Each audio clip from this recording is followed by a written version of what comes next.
দেশে সড়ক দুর্ঘটনার তদন্ত সঠিকভাবে হয় না বলে জানিয়েছেন বিশেষজ্ঞরা। তারা বলছেন, তদন্তে দুর্ঘটনার মূল কারণ উঠে না আসায় দোষীরা থেকে যায় ধরাছোঁয়ার বাইরে, ফলে একই ধরনের দুর্ঘটনা ঘটছে বারবার। ঝরে যাচ্ছে বহু তাজা প্রাণ। যদিও তদন্ত যথাযথভাবে না হওয়ার বিষয়টি মানতে নারাজ সড়ক পরিবহন কর্তৃপক্ষ। নাজিফ ফরাইজি ধারাবাহিক প্রতিবেদনের আজ দেখুন দ্বিতীয় পর্ব। ছবি তুলেছেন নাজমুল হোসেন সাইমন। 2011 সালের 13 আগস্ট মানিকগঞ্জে মর্মান্তিক সড়ক দুর্ঘটনায় খ্যাতিমান চলচ্চিত্র পরিচালক তারেক মাসুদ ও এটিএন নিউজের সাবেক প্রধান নির্বাহী মিশুক মুনির নিহত হওয়ার মামলায় বিচারিক আদালতে যাবজ্জীবন সাজা পান বাসচালক জমির হোসেন। 2020 সালে কারাগারেই হৃদরোগে মৃত্যুবরণ করেন তিনি।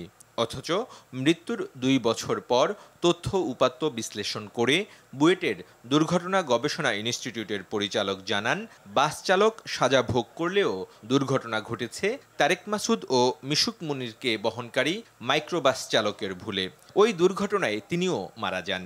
অথচ তদন্তে বাস চালককে দোষী বানিয়ে তার সঙ্গে অবিচার করা হয়। এটা একটা রাষ্ট্রের অঙ্গীকার করা উচিত। বিশেষজ্ঞরা বলছেন, দেশে সড়ক দুর্ঘটনা তদন্তে বড় ধরনের ত্রুটি রয়েছে। এত বড় তামাশার কাজ পৃথিবীতে আর কোথাও হয় না, বাংলাদেশে হয়। যেই কারণে চালক সর্বস্ব থিঙ্কিং করতে গিয়ে আমরা দুর্ঘটনা কমাতে পারি নাই, কারণ চালকের দিকে তাকিয়ে আছি।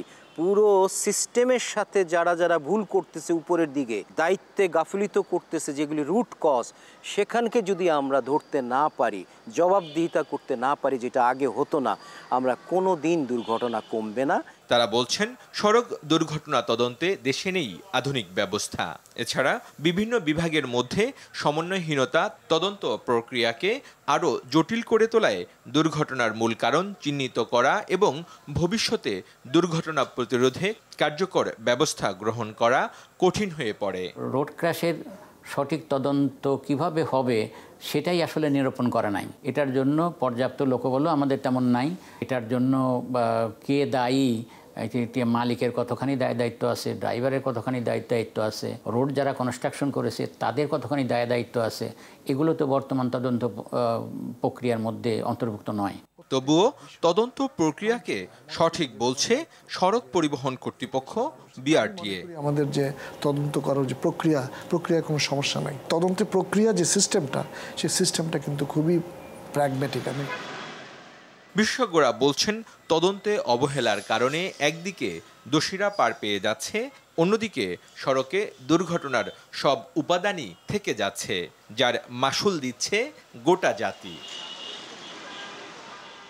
নাজিফ ফরাইজি, RTV, ঢাকা।